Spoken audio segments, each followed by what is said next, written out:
My name is Arthur Mukembo. I am the Future Lab Studio lead here at the Innovation Village. The Innovation Village is Uganda's largest entrepreneurial ecosystem convener.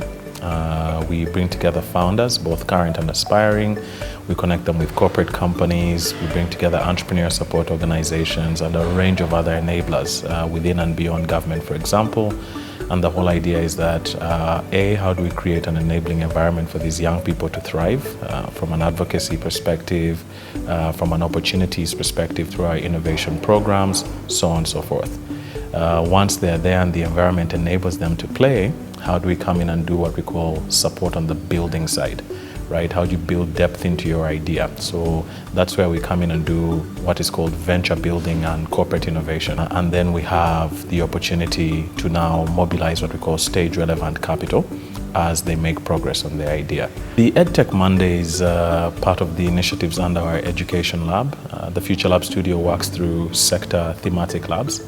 We've got agriculture, education, healthcare, a range, about 12 sectors where we place a particular sense of importance or urgency in Uganda's development agenda, or how we want to use tech to solve pressing problems in Uganda. And education is very key and core to such a conversation.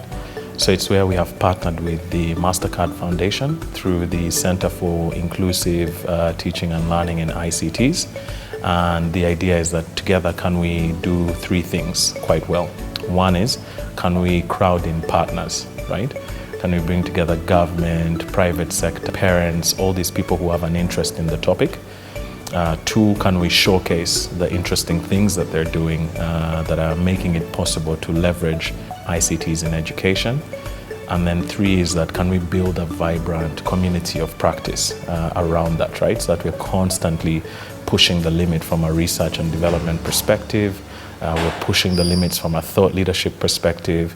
We're really trying to make it possible for education to move into that next century and therefore prepare Ugandan talent as early as possible to be the thought leaders, the innovators of tomorrow. We have a certain mission we're trying to pursue around modernizing the education sector in Uganda using technology and deliberately working with partners. If we looked at the education sector in Uganda and we're trying to find a way to leverage tech to solve it, can we first start by identifying what we call grand challenges? What are the big systemic issues that are broken in the education experience for our young people?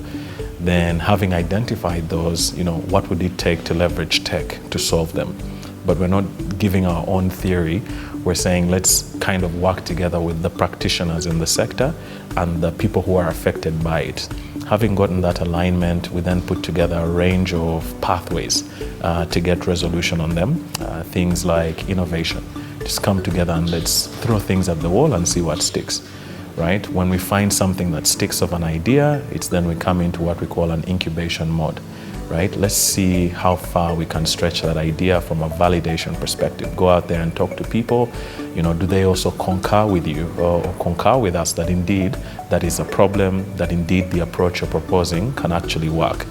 If we have alignment at that level and we've launched an early dirty version, what we call a minimum viable product, can we go out then and accelerate it, essentially put some focused energy, some focused resources behind it to say, okay, let's move it from one milestone to the next milestone and prepare to take it out to market. We cannot underscore the value of teachers, of educators in this process. And if they're expressing to us that something is making that journey uncomfortable for them, right? I think it behooves us to take a moment and just really try to understand the crux of that issue, right? And to find innovative ways that we could potentially come up with solutions that make it that much easier for them to do an already difficult job.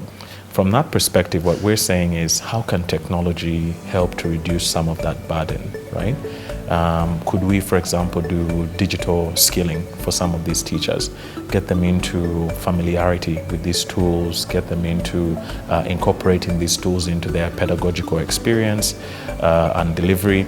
Could we get these teachers to also see how they can leverage ICTs to enrich the experience, right? If you look at the distribution of electricity across the country, right, it may be that for some communities in Uganda, that's just not a viable proposition, right?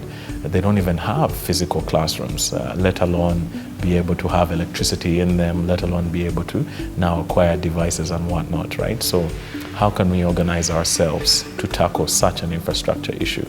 Why should it be that kids in some of these more remote areas of Uganda will never have? When we have a lay of the land, it's that how can we add a degree of technology to try and address some of these issues?